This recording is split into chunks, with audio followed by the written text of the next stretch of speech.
ठीक है। आज जो मतलब चैप्टर हम पढ़ने वाले हैं, ये एक ऐसा चैप्टर है जो तुम्हारा साइंस में भी पढ़ना है और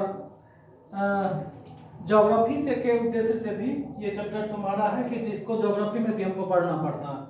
ठीक है। जो चैप्टर डिसाइड किए थे पढ़ने के लिए वो है एयर एंड वाटर।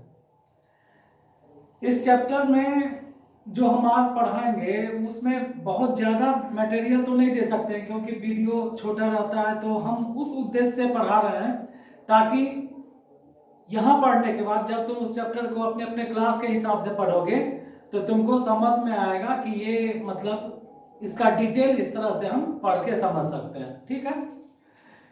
पहले हम डिफाइन करते हैं कि एयर एंड वाटर, इसमें पढ़ना क्या क्या है सो समझ लो। एयर में एयर को डिफाइन करेंगे, वाटर में वाटर को डिफाइन करेंगे। ठीक है। उसके बाद एयर में पढ़ना है कि एयर का कंपोजिशन क्या क्या है, एयर बोलते किसको हैं, उसके बारे में हमको पढ़ना है। ठीक है।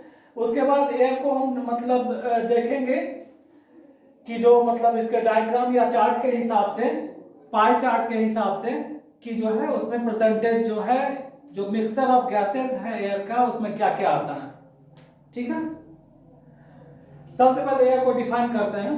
देखो एयर क्या होता है, लिखा हुआ the mixture of gases that surrounds the earth and that people animals and plants breathe.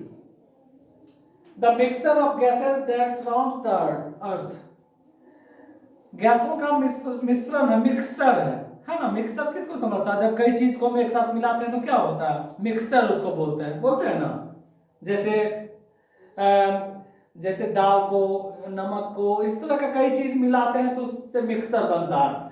तो the mixture of gases that surrounds the earth, earth को यानी हमारी पृथ्वी को चारों तरफ से घेरे हुए है ऐसा गैसों का मिश्रण है। क्या है, मिक्सचर है। ठीक है। आगे लिखा है that people animals and plant breathe, और एयर वो है जिसको पीपल, एनिमल्स और प्लांट जो है सो ब्रीथ करते हैं। ब्रीथ करना मतलब सांस लेने का काम करते हैं। ठीक है।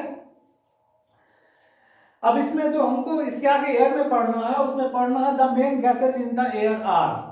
जो एयर है, मिक्सचर ऑफ एयर है, उसमें गैसों का परसेंटेज कौन कौन सा है, कौन कौन से गैस पाए जाते हैं। तो जैसा वेल नोन है कि सबसे ज्यादा नाइट्रोजन है, नाइट्रोजन।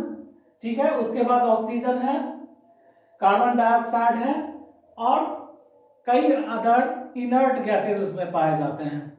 ठीक है। अब तुमको ये लगेगा कि इनर्ट गैस किसको बोलते हैं। नाइट्रोजन समझ में आ रहा है, ऑक्सीजन समझ में आ रहा है, कार्बन डाइऑक्साइड समझ में आ रहा है, और इनर्ट गैस भी इसमें पाया जाता है मिक्सचर ऑफ एयर में। तो इनर्ट गैस किसको बोलते हैं, देख लो।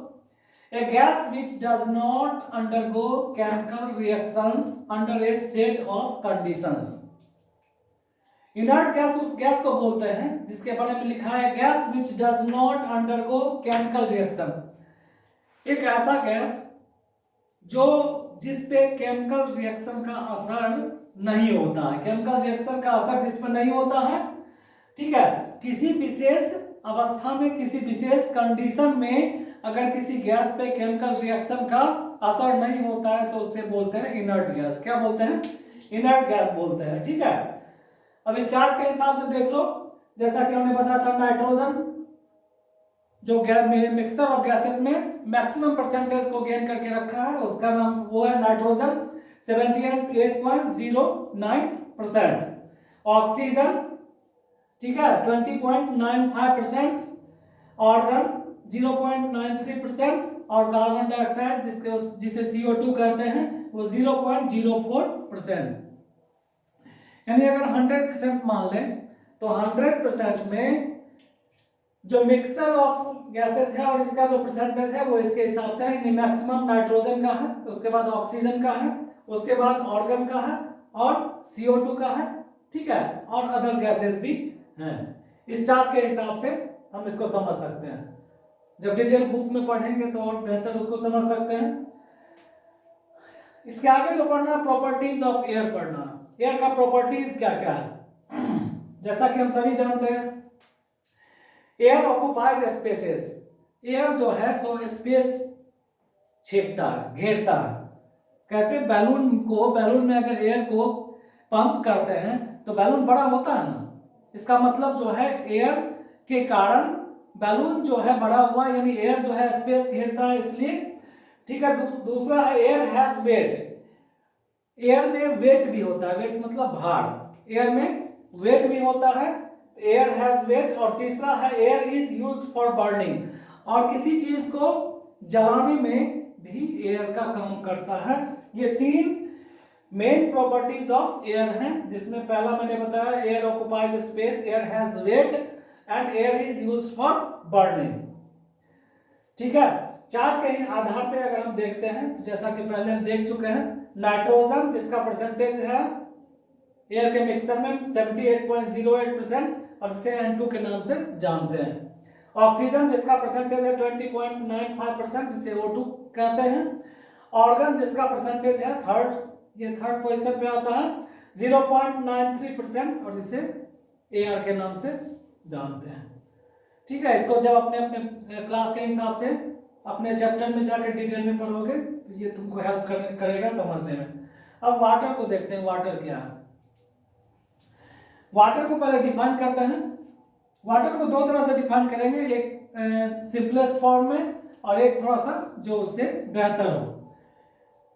वाटर के बारे में बोला जाता है the clear liquid that has no colour, taste और स्मेल।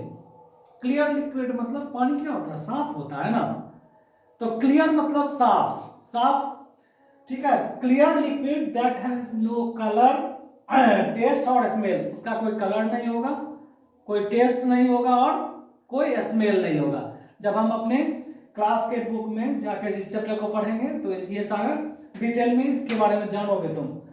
इसको और डिफाइन कर सकते हैं दूसरी तरह से, a clear colourless odourless tasteless liquid that freezes into ice. फिर से सुनो, ए क्लियर कलरलेस ऑर्डरलेस और tasteless liquid that freezes into ice below 0 degree centigrade.